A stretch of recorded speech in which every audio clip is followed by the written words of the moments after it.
ذلك الكتاب لا ريب فيه هدى للمتقين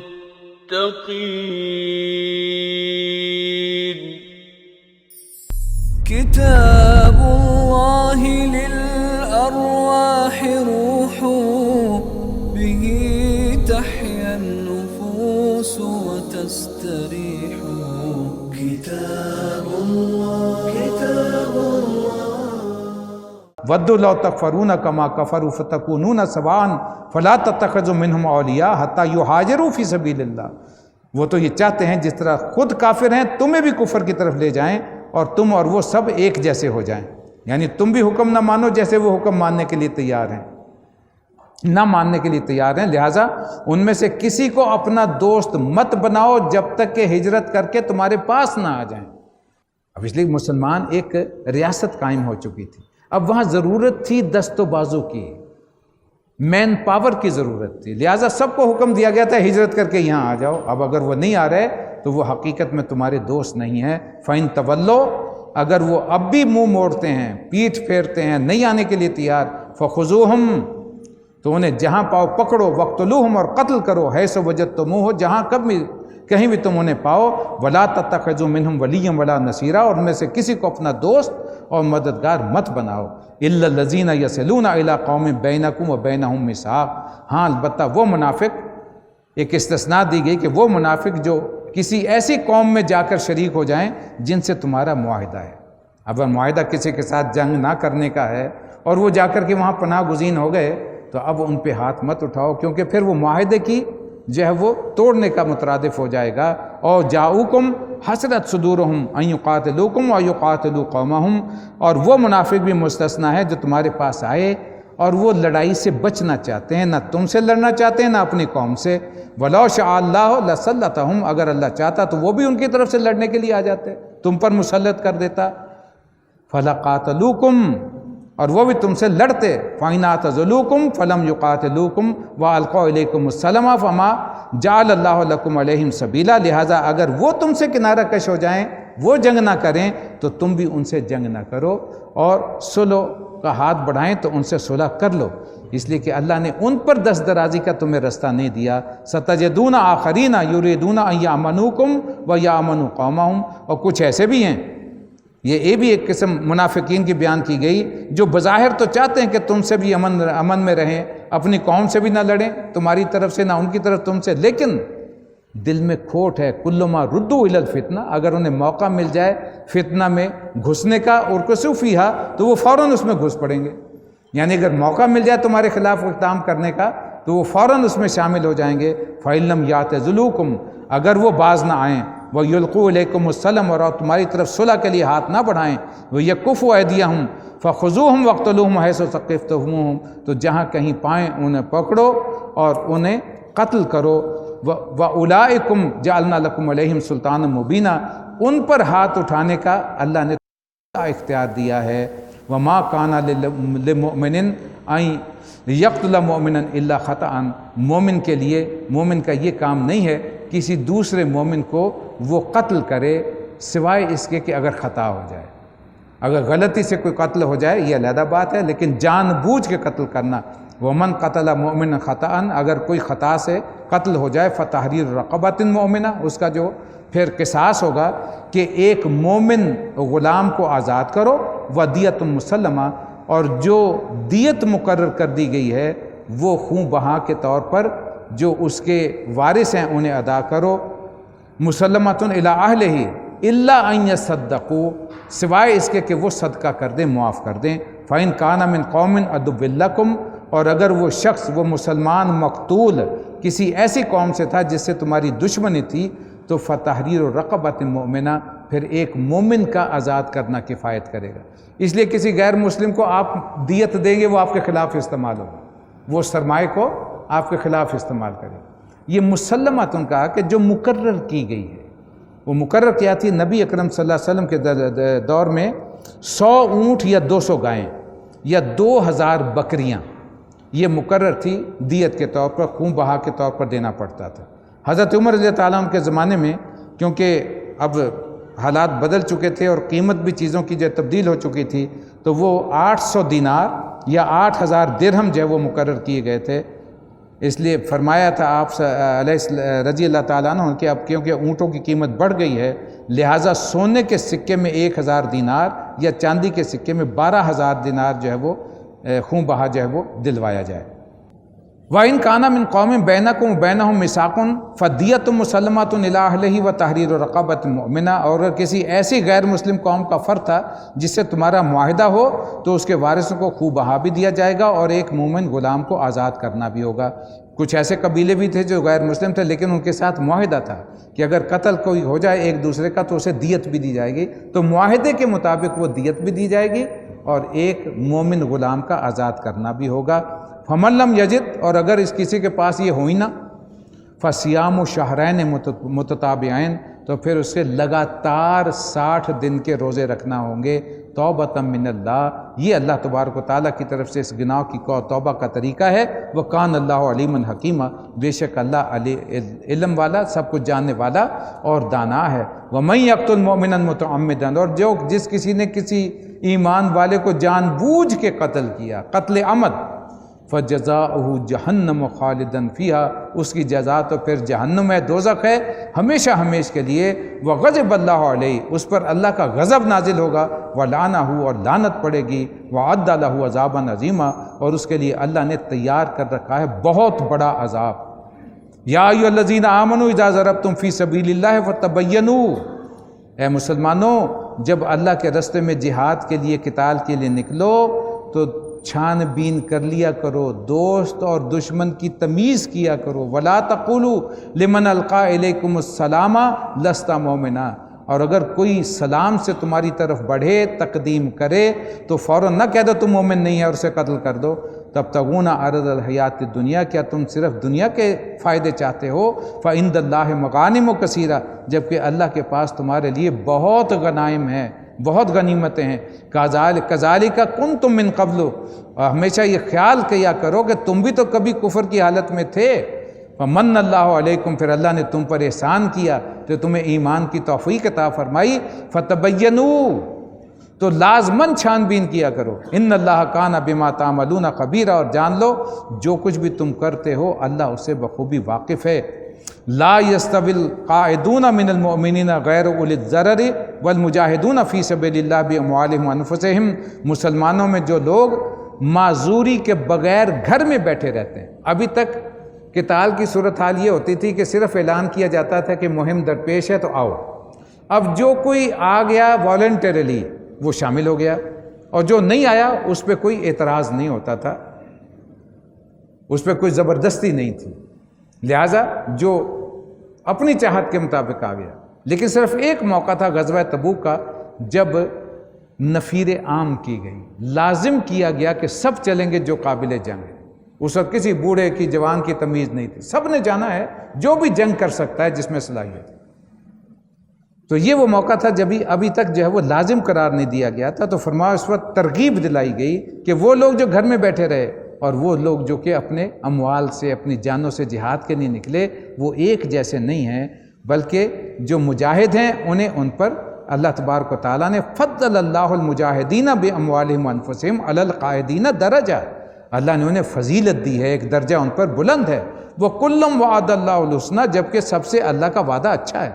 وَفَضَّلَ اللَّهُ الْمُجَاهِدِينَ عَلَى الْقَاعِدِينَ أَجْرًا عَظِيمًا، جبکہ مجاہدوں کی خدمات کا اجر جو ہے اللہ کے ہاں وہ بیٹھ رہ جانے والوں سے کہیں زیادہ ہے۔ درجات منہ ومغفرہ ورحمہ، اور اللہ کی طرف سے ان کے لیے بڑے درجے بھی ہیں، مغفرت بھی ہے اور رحمت بھی ہے۔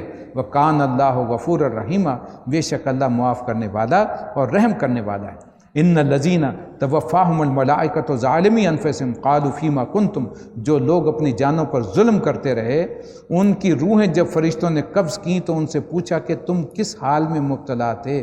قالوا کنا مستضعفین فی الارض، یہ مسلمانوں کے متعلق ہے جو پیچھے رہ گئے، جو ہجرت کر کے نہیں آئے، اپنے ان قبیلوں میں مقیم رہے اور اسی منافقت کی صورتحال میں رہے۔ انہیں جان کھینچتے ہوئے فرشتے سوال کرتے ہیں کہ یہ تمہاری حالت کیوں ہوئی؟ انہوں نے جواب دیا قالو کنا مستضعفین فی الارض، کہ ہم زمین میں کمزور تھے، مجبور تھے۔ قالو الم تکن ارض اللہ واسعہ، فرشتے جواب دیں گے، پوچھیں گے کیا اللہ کی زمین کشادہ نہیں تھی؟ فیہا فتہاجروا فیہا، کہ تم ہجرت کر جاتے، تم مسلمانوں میں آ کے شامل آتے۔ فاولئک مأواہم جہنم، اب تمہارا ٹھکانہ دوزخ ہے، وساءت مصیرا، اور وہ بہت ہی برا ٹھکانہ ہے۔ الا المستضعفین من الرجال والنساء والولدان لا یستطیعون حیلۃ ولا یہتدون سبیلا، ہاں جو حقیقی طور پر واقعتاً کمزور تھے، بوڑھے تھے، اور عورتیں تھیں، بچے تھے جن میں استطاعت نہیں تھے یا انہیں وسائل مہیا نہیں تھے کہ وہ ہجرت کر سکتے، فاولئک عسى اللہ ان یعفو عنہم، عین ممکن ہے اللہ تبارک و تعالیٰ انہیں تو معاف کر دے۔ وکان اللہ عفوا غفورا، یقیناً اللہ درگزر کرنے والا، معاف کرنے والا ہے۔ ومن یہاجر فی سبیل اللہ، جو کوئی اللہ کے راستے میں ہجرت کرے گا، یجد فی الارض مراغما کثیرا وسعا، وہ تو زمین کو اپنے لیے بہت وسیع پائے گا، اور اس کے لیے اللہ تبارک و تعالیٰ رزق کے خزانے کھول دے گا، وہ بڑی گنجائش پائے گا۔ جو نکلیں گے وَمَن يَخْرُجْ مِن بَيْتِهِ، جو نکلیں گے اپنے گھر سے، مہاجرن الی اللہ وَرَسُولِهِ، اللہ اور رسول کے لیے ہجرت کر کے، ثُمَّ يُدْرِكْهُ الْمَوْتُ، اگر انہیں رستے میں موت نے بھی آ لیا، فقط واقع اجرہ علی اللہ، تو ان کا اجر اللہ تبارک و تعالیٰ کے ہاں محفوظ ہے۔ وکان اللہ غفور الرحیم، بے شک اللہ بہت ہی بخشش فرمانے والا اور رحم کرنے والا ہے۔ اس کے بعد یہ جو آ رہا وَإِذَا ضَرَبْتُمْ فِي الْأَرْضِ فَلَيْسَ عَلَيْكُمْ جُنَاحٌ أَن تَقْصُرُوا مِنَ الصَّلَاةِ، جب تم لوگ سفر کے لیے نکلو، مہم کے لیے نکلو، تو کوئی مذائقہ نہیں کہ نماز میں اختصار کرو، قصر کرو۔ لیکن یہ آیت آئی ہے جنگ کے پس منظر میں، ان حالات میں جب کہ جنگ کے حالات ہوں، اور یہاں اللہ تبارک و تعالیٰ نے یہ آیت، یہ سمجھے کہ پورا رکوع جو ہے 15واں اسی پر ہے، اس میں جو ہے وہ تلقین فرما دی گئی، اور اسے پھر لاگو کیا گیا ہمیشہ سفر کے لیے۔ سفر میں قصر کی اجازت دے دی گئی، لیکن یہاں صلاۃ الخوف کا طریقہ اللہ تبارک و تعالیٰ نے بیان فرما دیا کہ اگر کوئی ایسی صورتحال ہے۔ ایک مرتبہ یہ ہوا کہ مہم تھی، آمنے سامنے لشکر تھے، اور حضرت خالد بن ولید بڑی طاق میں بیٹھے تھے، مسلمانوں نے نماز پڑھنی شروع کر دی۔ وہ دیکھتے رہے یہ کیا کر رہے ہیں، اور دن میں ذہن میں آتا رہا کہ اس بڑا اچھا موقع ہے، میں حملہ کر دوں اور انہیں تباہ و برباد کر دوں، اس وقت ہی کوئی اٹھیں گے نہیں، یہ تو نماز میں مصروف ہے۔ لیکن نماز مکمل ہو گئی، ان کے سوچتے سوچتے وہ اقدام نہیں کر سکے، لیکن انہوں نے، یہ ظہر کی نماز تھی، انہوں نے پھر یہ ارادہ کر لیا کہ اب اگر یہ نماز پڑھیں گے تو اچانک حملہ کر دیں گے۔ اللہ تبارک و تعالیٰ نے یہ آیات نازل فرما دی، صلاۃ خوف کا طریقہ بتا دیا کہ رسول اللہ صلی اللہ علیہ وسلم امامت کریں گے، 2 رکعت ظاہر پڑھی جائیں گی، تو آدھا لشکر جو ہے آپ کے ساتھ شریک ہو جائے، آدھا جو ہے وہ اسلحہ لے کر پیچھے حفاظت کے لیے کھڑا رہے۔ جب 1 رکعت وہ پڑھ لیں تو رسول اللہ صلی اللہ علیہ وسلم بیٹھے رہیں 1 رکعت پڑھا کے، اور مسلمان پیچھے جو ہیں وہ جو شامل ہیں وہ اپنی دوسری رکعت خود پوری کر کے سلام پھیر کے پیچھے چلے جائیں، اور جنہوں نے نہیں پڑھی وہ آ کے شامل ہو جائیں۔ اب اللہ کے رسول صلی اللہ علیہ وسلم دوسری رکعت پڑھیں گے، ان کی پہلی ہوگی، آپ سلام پھیر دیں گے اور وہ اپنی کھڑے ہو کر کے اپنی خود پوری کر لیں گے دوسری رکعت، لہٰذا وہ حفاظت بھی رہے گی، اسلحہ بھی لیے رہیں، اور کفار سے اس طریقے سے بچیں، انہیں موقع نہ ملے حملہ کرنے کا۔ اب جب نماز ہوئی تو حضرت خالد بن ولید ہاتھ ملتے رہ گئے کہ یہ تو انہوں نے نیا ہی طریقہ اختیار کر لی۔ تو یہ سارا جو ہے اس رکوع کا جو ہے موضوع ہے، اور اختتام فرمایا گیا کہ پھر فَإِذَا قَضَيْتُمُ الصَّلَاةَ، جب نماز ادا کر لو، یہ آیت نمبر 103 ہے، فَاذْكُرُوا اللَّهَ قِيَامًا وَقُعُودًا وَعَلَىٰ جُنُوبِكُمْ، پھر اللہ کا ذکر کرتے رہو، بیٹھے ہوئے بھی، لیٹے ہوئے بھی، ہر حال میں، اس جنگ کی صورت میں۔ فَإِذَا اطْمَأْنَنْتُمْ، اور جب امن کا زمانہ آ جائے، فَأَقِیمُوا الصَّلَاةَ، پھر نماز پورے نظام کے ساتھ جو ہے وہ قائم کرو۔ اِنَّ الصَّلَاةَ كَانَتْ عَلَى الْمُؤْمِنِينَ كِتَابًا مَوْقُوتًا، اس لیے کہ نماز ایک ایسا فرض ہے جو اللہ تبارک و تعالیٰ نے وقت کی پابندی کے ساتھ تم پر نافذ کیا ہے۔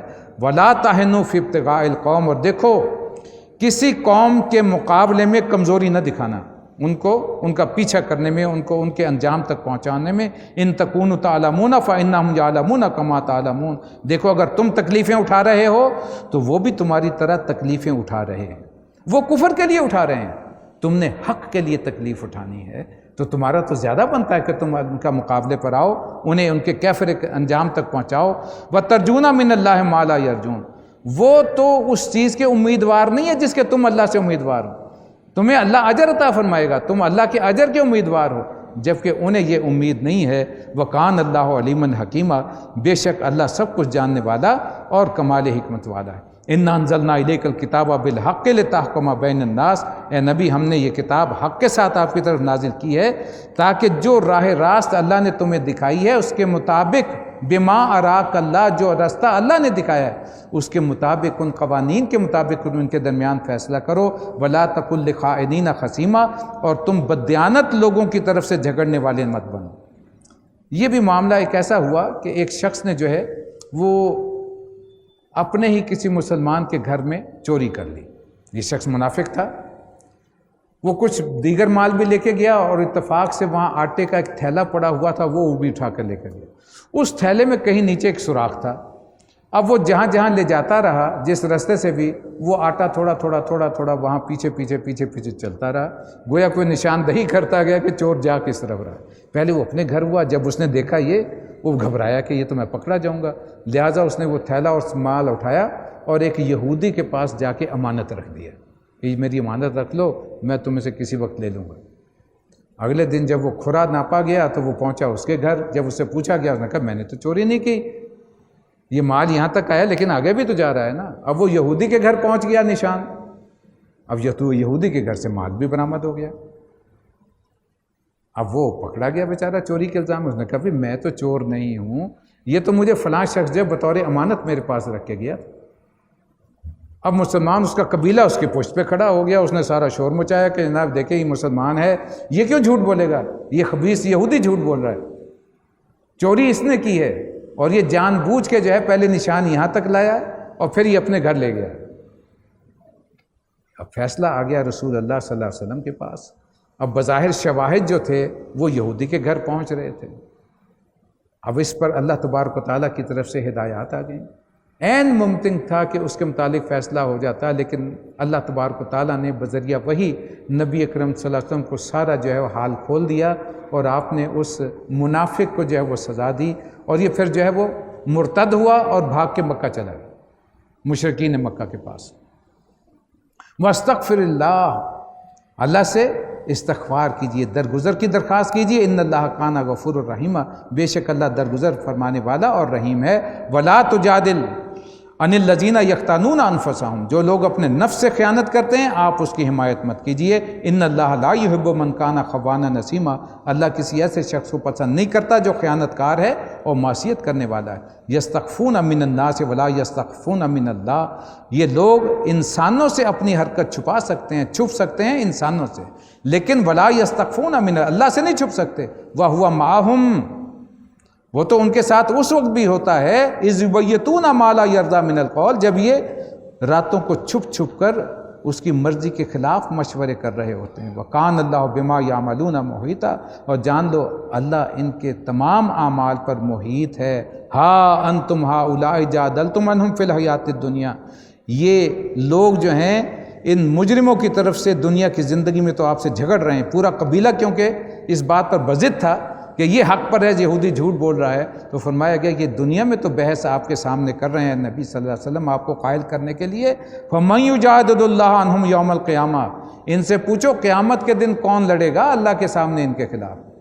أَمَّن يَكُونُ عَلَيْهِمْ وَكِيلًا، اس دن کون ہوگا جو ان کی وکالت کرے گا. وَمَن يَعْمَلْ سُوءًا أَوْ يَظْلِمْ نَفْسَهُ، جس کسی نے بھی برا فعل کیا یا اپنے نفس پر ظلم کیا، ثُمَّ يَسْتَغْفِرِ اللَّهَ، اور پھر اس نے اللہ سے معافی مانگ لی، یجد اللہ غفور الرحیم، وہ اللہ کو بڑا ہی مغفرت کرنے والا اور رحم کرنے والا پائے گا. لیکن ومن یکسب اثما فانما یکسبہ علی نفسی، جس کسی نے برائی کمائی تو یہ برائی اسی کے لیے وہ بال جان ہوگی. وکان اللہ علیما حکیما، جبکہ اللہ کو سب باتوں کی خبر بھی ہے اور وہ حکمت والا بھی ہے. ومن یکسب خطیئۃ او اثما ثم یرمی بہ بریئا، جان لو کہ جس کسی نے کوئی خطا اور گناہ کا کام کیا پھر کسی پہ اس کا الزام تھوپ دیا، فقد احتمل بہتانا و اسما مبینا، اس نے تو بہت بڑے بہتان اور بہت بڑے گناہ کا ارتکاب کیا، ایک بوجھ ہے جو اپنے اوپر ڈال لیا. ولولا فضل اللہ علیک ورحمہ، اگر کہیں اللہ کا فضل اور رحمت نہ ہوتی ہے نبی صلی اللہ علیہ وسلم آپ پر، لَحَمَّتْ طَائِفَةٌ مِّنْهُمْ أَن يُضِلُّوكَ، ان لوگوں نے تو یہ ارادہ کر ہی لیا تھا کہ آپ کو غلط فہمی میں مبتلا کر دیتے، آپ سے غلط فیصلہ کروا لیتے۔ وَمَا يُضِلُّونَ إِلَّا أَنفُسَهُمْ وَمَا يَضُرُّونَكَ مِن شَيْءٍ، اگر یہ ایسا کرتے تو یہ اپنے سوا کسی کو غلط فہمی میں نہ ڈالتے، اپنا نقصان کرتے، کسی کا نقصان نہ، آپ کا کوئی نقصان نہیں ہوتا۔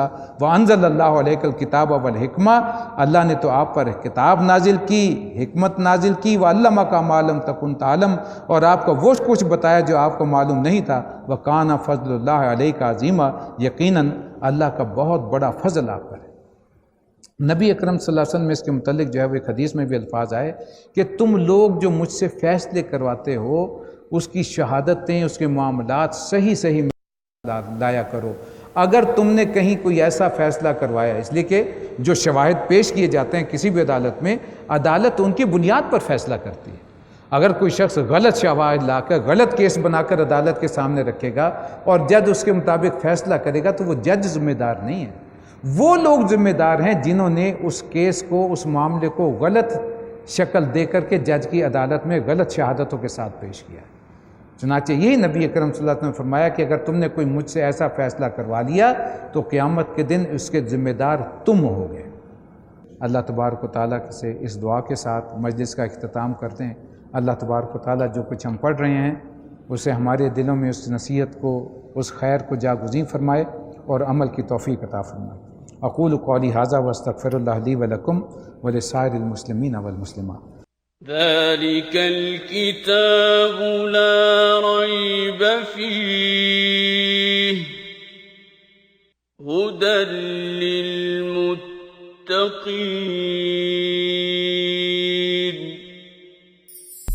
كتاب الله للأرواح روح به تحيا النفوس وتستريح